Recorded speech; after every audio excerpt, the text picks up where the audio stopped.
and welcome to Future Identity Finance. Hi.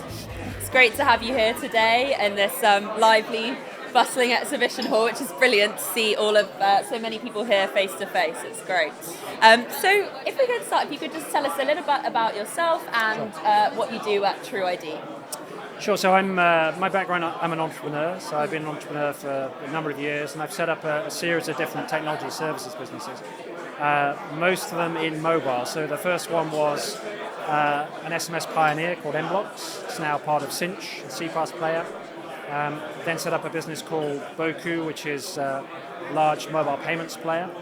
And this is the third in a sort of series of mobile-related businesses. Now I'm focused on digital identity and user authentication. So I'm CEO, co-founder of a company called tru.ID, and we leverage the cryptographic security of the SIM card that's in every phone to provide a digital identity layer and authentication capability that's a new possession factor.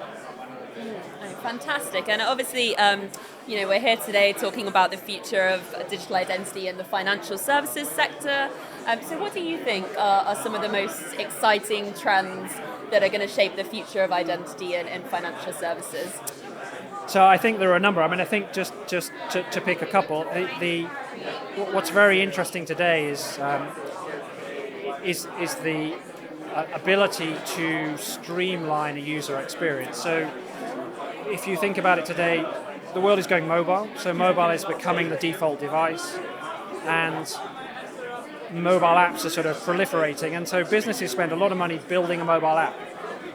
But then they have to onboard a user to that mobile app, and typically that's a terrible experience. So my sort of analogy is you spend a lot of money building an app, and then you put this 12-foot high wall with barbed wire on the top, and you need your users to climb that wall over the barbed wire to get to the app, which is a crazy experience. So you get a lot of drop-off because of that friction. But you don't need to do that anymore. So there are tools now in mobile devices that allow you to provide identity assurance and authentication without building barriers.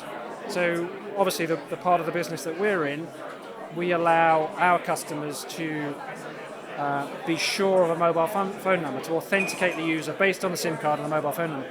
And you can do that in a low friction way. So rather than taking lots of information from them and requiring them to answer lots of questions, you just verify the phone number silently in the background.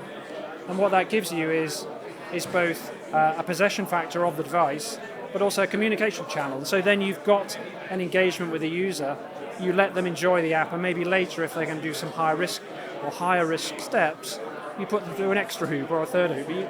You don't need to put all those security checks up front. You can have the security be proportional and deliver value earlier in the journey so that the user has a better experience. Yeah, so it's all about giving that really seamless and streamlined journey for the user throughout the customer journey. And you say obviously we don't want the users and customers to have to climb those barriers and those walls, but on the other hand, you do want to keep out bad actors and fraudsters. So I wonder what more do businesses and financial institutions in particular need to be doing to strengthen security against those that we don't want to let in?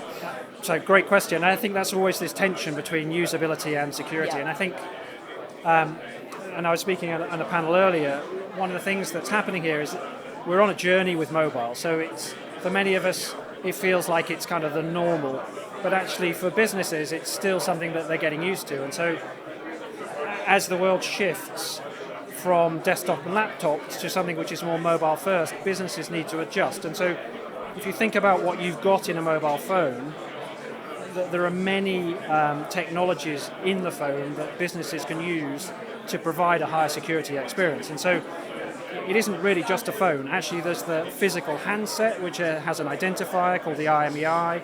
You have an app that runs on it, you have an operating system, you have a trusted execution environment, you have a mobile phone number, and you have a SIM card. And so all of those different elements make up the phone.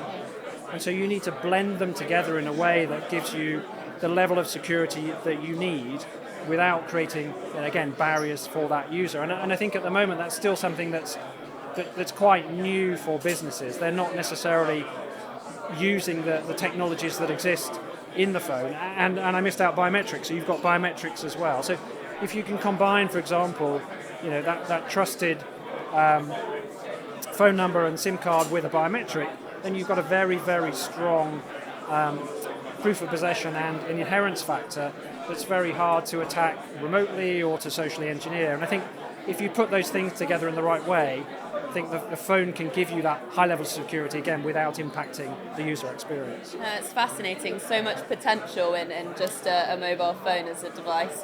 Brilliant. Well, thank you so much for joining us, Paul, and for taking the time to chat to us. You're very welcome. Thank you very much.